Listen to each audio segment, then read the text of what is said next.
tal amigos de RPP? ¿Cómo están? Soy Valeria Fuertes y les doy la bienvenida a este espacio de economía. Hoy vamos a hablar de un tema muy importante. De repente a muchas personas les va a interesar, porque el gobierno acaba de oficializar el incremento del sueldo mínimo o de la remuneración mínima vital de 930 soles a 1025 soles. Esto se va a concretar a partir del 1 de mayo. Para eso vamos a hablar con Mónica Muñoz Nájar. Ella es coordinadora de proyectos y políticas públicas en redes, para que nos comente cuántas personas se van a beneficiar con esto y cuál podría ser el impacto económico a largo plazo en nuestro país. Mónica, ¿cómo estás? Bienvenida.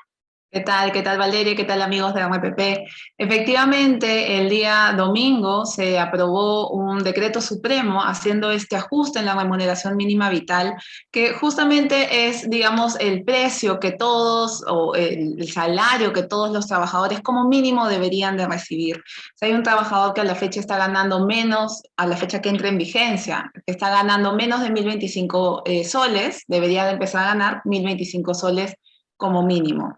Y esta es una medida que existe hace muchos años en el Perú. El salario mínimo se viene actualizando cada cierto tiempo. La última vez que se actualizó fue en el 2018.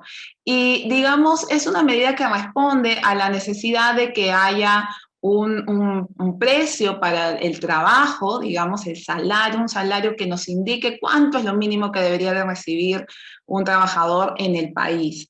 En el caso de Perú, tenemos un mercado de trabajo muy particular que ya probablemente muchos de ustedes lo conozcan, que es que vivimos en un mercado sumamente informal.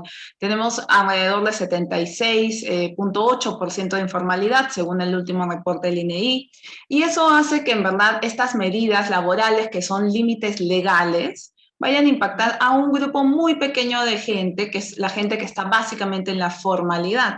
De hecho, algunas estimaciones señalan que de los trabajadores que son formales, que son aproximadamente 2 de cada 10, los que estarían siendo potencialmente beneficiados, digamos, con una medida como esta, es al final se vuelve un porcentaje muy pequeño y termina siendo solo 4 de cada 100 trabajadores en Perú se verían beneficiados con una medida como esta. Básicamente Y porque es ahí, la gente que gana menos de 1025 soles.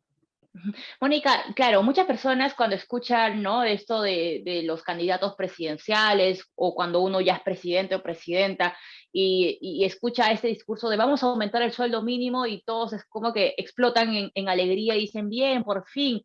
¿Es verdad esto? O sea, es decir, impacta a cuántas personas, porque claro, lo que tú explicas es que no es que sea, digamos, a nivel nacional, no es que todos por obra y gracia del Señor van a tener más dinero en los bolsillos y van a comprar más cosas. Es un poco, digamos, es un porcentaje muy pequeño. ¿Cuántas personas son?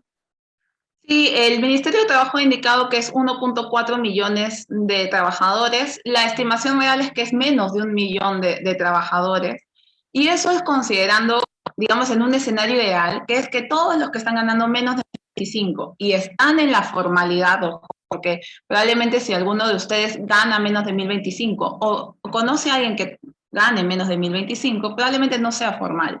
Pero digamos, las personas que ganan menos de 1025 soles al mes y que son formales, probablemente estén alrededor de 700.000, 800.000 personas. Y en el escenario ideal de que todos ellos se les suban 1025, todos ellos serían beneficiados. Pero lo que pasa es que en el Perú, la gran mayoría, incluso de los trabajadores que tienen un contrato, muchas veces este contrato no es a tiempo indeterminado y por lo tanto se puede rescindir el contrato, ¿no? Si es que en algún momento y esto tiene mucho que ver con las empresas que son las que contratan a los trabajadores. Si es que la empresa ya no puede seguir pagando a los trabajadores este sueldo mayor, entonces lamentablemente la persona o se va a quedar sin trabajo o va a pasar a la informalidad. Y por eso tenemos que entender mucho cuando a veces pensamos en empresas en Perú, pensamos en grandes empresas, ¿no? En Claro, empresarios que manejan muchos recursos, pero realmente el 99% de empresas en el Perú es MIPE, son son pequeñas. micro, pequeñas y medianas empresas, ¿no? Y gran parte digamos, de la población que trabaja en el Perú trabaja justamente en estas micro, pequeñas y medianas empresas. Entonces, no pensemos en una gran empresa que se ve afectada porque no puede pagar el salario mínimo, sino pensemos en la señora que tiene su panadería, en el señor que tiene su local que vende zapatos. O sea, pensemos como en estos pequeños microempresarios que probablemente ya no le puedan seguir pagando a tantos trabajadores que tenían o que tengan que pasarlos a la informalidad. Por eso es que decimos, digamos, que hay que tener mucho cuidado con una medida como el salario mínimo vital, ¿no? Estamos condenando, Mónica, no sé si de manera inconsciente, pero estamos condenando al Perú a arrastrar esa mochila de la informalidad por más años, porque claro, todavía no nos recuperamos de la pandemia, ¿no? Todavía hay mujeres que han dejado de trabajar, hay jóvenes que han dejado de estudiar y probablemente estén trabajando en la informalidad, ¿no? Eso explica un poco el 76.8% de informales en el país. Así ¿Nos estamos es. condenando a eso? Realmente hay que ser aquí también balanceados, ¿no? Hay una necesidad que es también lo que puede haber llevado al gobierno a aumentar la remuneración mínima vital, que es que los precios de diferentes cosas han subido, entonces puede uno tener la necesidad o la impresión de que subiendo el salario se puede solucionar ese problema, pero como hemos conversado, eso no necesariamente va a ser así. Y de hecho ya en Perú tenemos, digamos, como tú dices, una mochila pesada de informalidad. Imagínense que digamos, el camino a ser formal es como subir un cerro, es subir una montaña que en verdad, para el caso peruano, para tratar de ser formal, el cerro es bien empinado, es bien difícil lograr ser formal.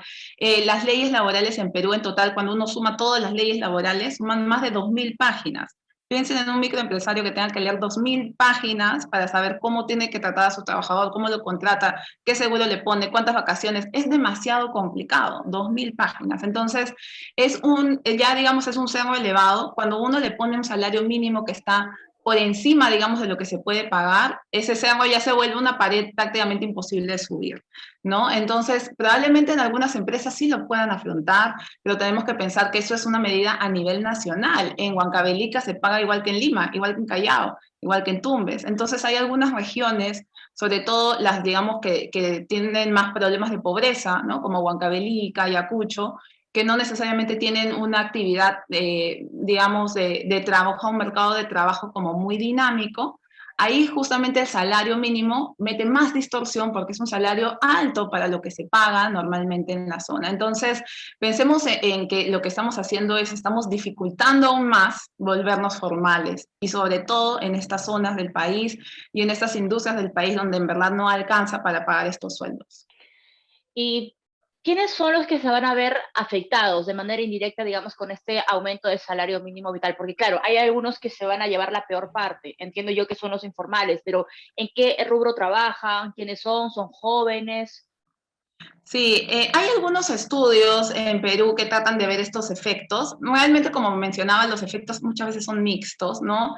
Pero en general los más afectados siempre están los que están cerca en ese umbral entre el salario mínimo anterior y el nuevo salario mínimo. Entonces, pensemos en la gente que gana entre 900 soles y 1.100 soles, ¿no? Más o menos esas son las personas que más se van a ver afectadas, algún grupo para bien, otro grupo para mal. Y justamente ahí están los trabajadores más jóvenes, los trabajadores entre 14 y 24 años, están los trabajadores también que, por ejemplo, no tienen estudios superiores, sino solamente secundaria completa, por ejemplo, o incluso a veces solamente primaria completa, ¿no? Y las mujeres también en buena medida. Entonces, esos son como siempre los grupos más vulnerables a poder caer en esta mayor informalidad. Luego, por otro lado, tenemos estos problemas que también pueden ser sectoriales, los restaurantes, los servicios, ¿no? Los comercios en general de venta al público, pensemos en centros comerciales, en mercados. Muchos trabajadores son informales o los pocos que podían estar en planilla, probablemente ellos se vean Claro. afectados, ¿no? Y también pensemos en el territorial, que como mencionaba hace un rato, ¿no? Es distinto lo que se paga en Huancavelica que lo que se tiene que pagar en Loreto, que lo que se tiene que pagar en Lima. Probablemente justamente las regiones más afectadas vayan a ser las regiones donde los salarios en promedio son más bajos, como Huancavelica, Huánuco, Ayacucho, Apurímac, ¿no? Esos son justamente donde los salarios más bajos. Ujú. Y Mónica, para cerrar, digamos, la entrevista, eh, ¿qué se tiene que hacer, digamos? Yo imagino que ese aumento del salario mínimo no va a alcanzar probablemente a aquellas personas porque las cosas van subiendo, ¿no? A pesar de que se han anunciado ciertos alivios o ayudas como la eliminación del IGB o la inclusión o la exoneración temporal del impuesto selectivo al consumo para las personas.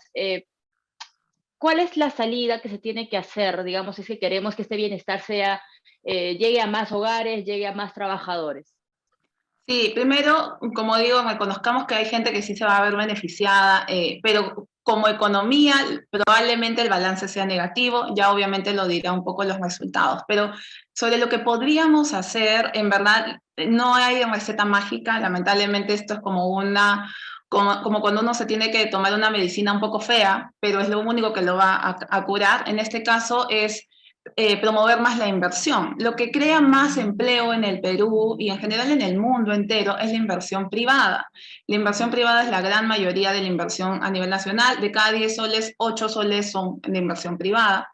Entonces, digamos, sin inversión privada, si no se abren, digamos, más locales, si no se abren más negocios, si no se abren más panaderías, si no se abren más tiendas, no se puede contratar a más gente. Y digamos que la inversión también promueve una inversión responsable, promueve empleo formal, ¿no? Entonces, con más inversión se puede contratar a más gente, se pueden mejorar los sueldos y se puede mejorar la formalidad. Pero ¿cómo atraemos más inversión? En el Perú tenemos una serie de ventajas respecto a otros países en la minería, en la agroexportación, sobre todo en esos sectores, digamos, tenemos ventaja frente a otros países que deberíamos en este momento estar aprovechando. Tenemos un contexto internacional que si bien nos ha golpeado fuerte al bolsillo, debería de estarnos trayendo millones de dinero en inversión en minería, por ejemplo, pero no lo está haciendo porque el gobierno no genera la confianza, digamos, para que la gente quiera venir e invertir su dinero. Si ni siquiera uno mismo a veces está dudando, ahorro en soles, ahorro en dólares, no sé qué va a pasar. Y lo mismo pasa con las empresas, ¿no? Entonces, Claro. básicamente esa es la receta. Necesitamos más inversión y el Estado tiene que dar más confianza, más certidumbre para que eso se dé. Y ya para cerrar ahora sí, hay había un estudio que tú mencionaste hace algunas horas sobre el Banco Central de Reserva, ¿no? Que por cada 10% que se sube, digamos, a la remuneración mínima vital, esto genera un incremento de 1,9% en la informalidad. Estos resultados, ¿en cuánto tiempo se vería? Es decir, ya el gobierno ha aumentado un poco más de 10%, ¿no? 10,2 me parece, al Así sueldo es. mínimo. Quiere decir que esa informalidad que bordea los 77% se verá casi, bueno, un incremento de casi 2 puntos porcentuales. ¿En cuánto tiempo? ¿En un año, Mónica? Sí, puede ser 6 meses, un año, que es más o menos lo que Ah, van avanzando los contratos de trabajo. En un año ya se deberían ver los impactos.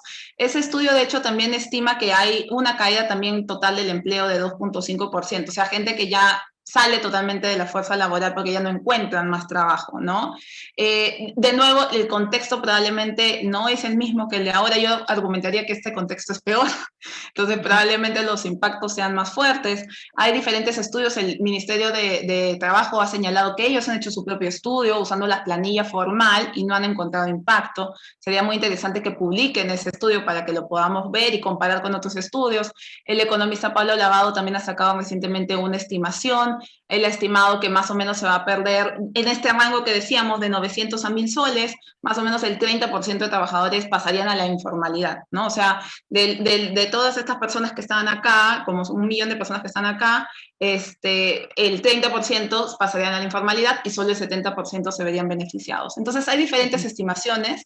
En general creo que el balance, si bien se entiende la necesidad, no estamos mirando al bosque, estamos mirando un problema muy puntual y estamos tratando de salvar, digamos, con una pastillita que no nos va a hacer nada, un problema gigante, y en verdad que probablemente esa pastillita sí nos puede hacer daño por otros lados, ¿no? Entonces Ujú, sí, esa es un poco la llamada de atención.